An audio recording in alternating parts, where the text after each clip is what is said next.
এই গাছগুলো দেখতে এত পরিমাণ ভালো লাগে, দেখেন কত সুন্দর মাশাআল্লাহ।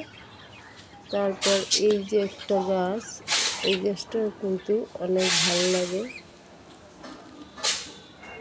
এই যে আর একটা গাছ, এটা ক্যাকটাস গাছ। এটা হলো আমার বড় গাছ হয়েছিল, সেইখান থেকে চারা করলা এখানে লাগিয়েছি, করলা গাছের বীজ। এখান থেকে এইভাবে লতা লতা উপরে উঠতেছে। আর গিয়ে এই দেখেন এখানে আরেকটা ক্যাকটাস গাছ।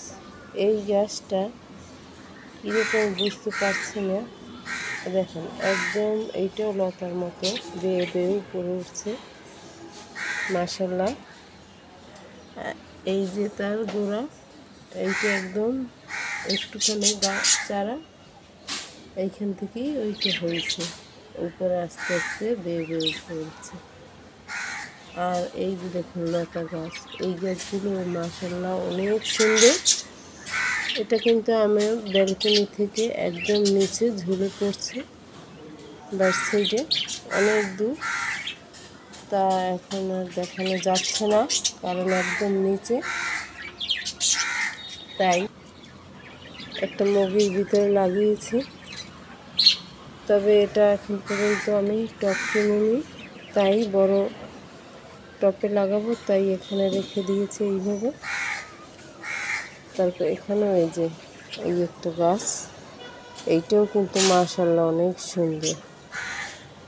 দেখেন গাছটা দুইটা চারা আমি লাগিয়েছিলাম, তো ওইখান থেকে দুইটা চারা যে ওই লাগিয়েছি, ওখান থেকে আমার এই দেখেন একদম অনেক শিকড় বের হয়ে গেছে।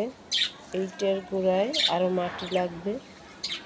তারপর এই যে দেখুন মাশাআল্লাহ অনেক সুন্দর।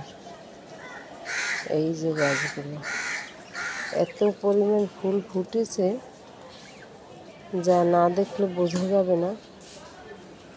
তবে ক্যামেরায় অতটা বেশি সৌন্দর্য না লাগলেও বাস্তবে কিন্তু অনেক।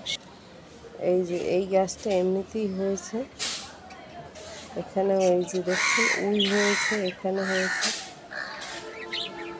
মাশাআল্লাহ অনেক সুন্দর হয়েছে। আর এই এখানে দেখেন এই যে আমার সেই বড় গাছটা, এটা দিয়ে মূলত এই যে গাছটা থেকেই আমার চারা হয়েছে।